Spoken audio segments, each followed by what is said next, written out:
Okay. I hope this is working.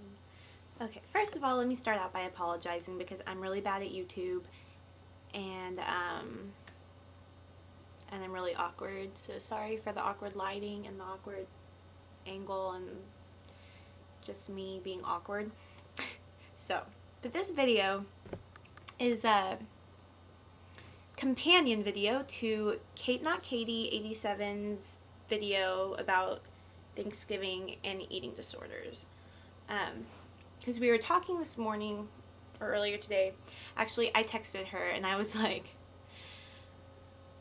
I hate Thanksgiving, emoticon shooting myself in the head. Like, I hate it.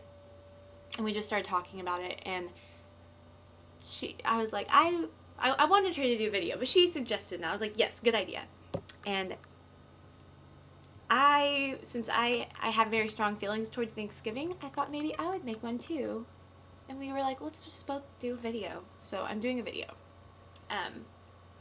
about Thanksgiving and eating disorders. Hold on. So, I have a long history of eating disorder and Thanksgivings with eating disorders, which has led me to really hate Thanksgiving. And like, the holidays are tough for people with eating disorders because so much centers around food, but Thanksgiving especially, because here's a holiday in America where the main activity of this holiday is eating. So your family comes and you eat until you're sick, and then you talk about how full you are, and then like go eat more, and then talk about how sick you are again. And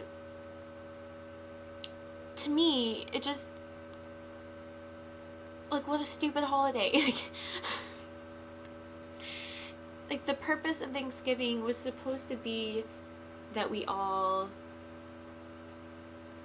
gather and think about how thankful we are for our blessings and all the things we have.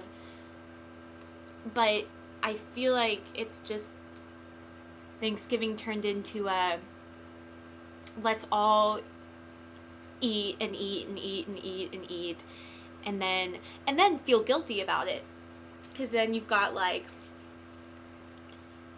articles saying, like, oh, if you're gonna eat pie at Thanksgiving, just work out in the morning to make up for it, or, like, no big deal, just do like 20 million crunches and you'll be fine.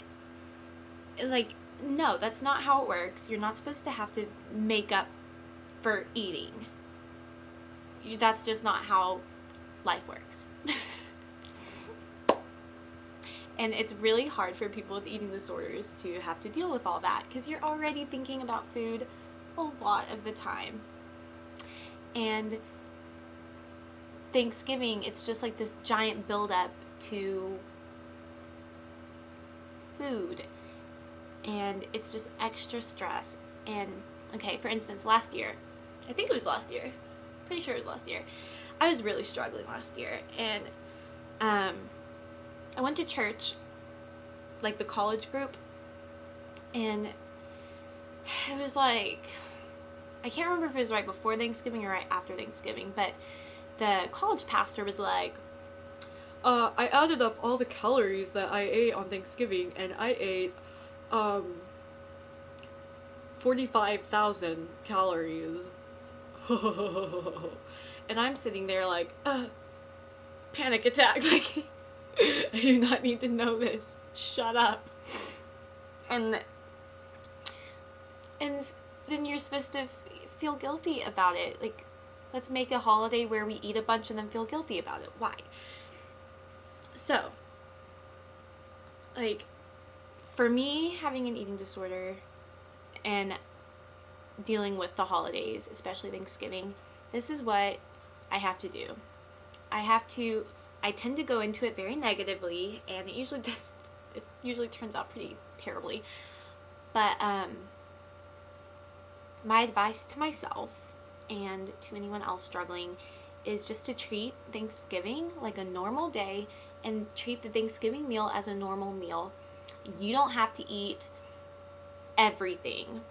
Like, Thanksgiving food is put up on this pedestal, but the reality is you can eat this food any time of year. This is not your only chance. You do not have to eat yourself sick.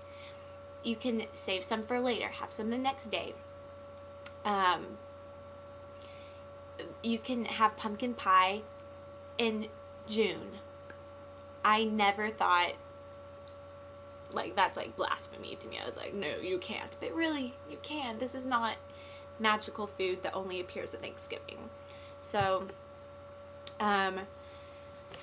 treat it like a normal meal. If you're eating when you're hungry and you're stopping when you're satisfied and not overly stuffed, like, you're gonna be fine. There's no need to stress about making up for calories, working it off,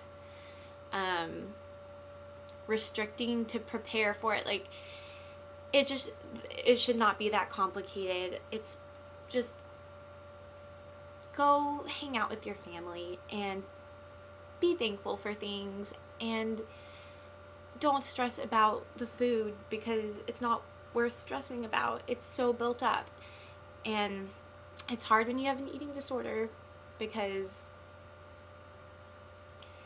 it just is, because you're already struggling. But another reason I don't like Thanksgiving.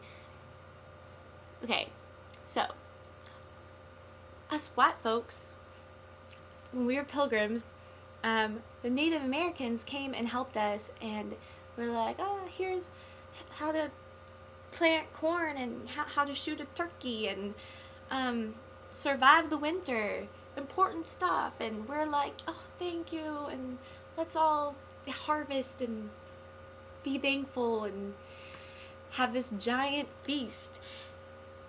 And then we showed how grateful we were by mass genocide and pushing them all off to reservations, and I just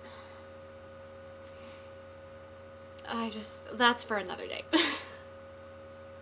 So, let me think if there's anything else that I was going to say. Oh yeah, I don't know how eating disordered this is, but I'm here at my childhood home in my childhood room, and I helped my mom make pies and blah blah blah.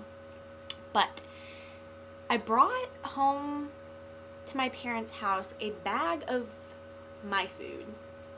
And I don't know exactly how eating disordered that is, or if I'm just being prepared, or, you know, I want to know what I'm going to have for breakfast. I want to know that there's options, because I never know what my parents are going to have in this house, and just makes me feel better. That might be disordered. I probably should be able to wing it, but oh well. That's just an odd little thing I do sometimes when I go home. Actually, it's like every time I go home, I'm like, I better take food for me because I don't know what they're gonna have. I'm gonna quit doing that, but you know, it's a process. Okay, so enjoy your Thanksgiving. You don't have to burn off your calories, and this food's gonna be there year round. You don't have to eat it all today, tomorrow. What is it? Yeah, Thanksgiving's tomorrow. And good luck to all of you eating disorder warriors, because it's rough. It's a rough world. Okay. And shout out to Kate, because you're awesome, and you're awesome. Okay.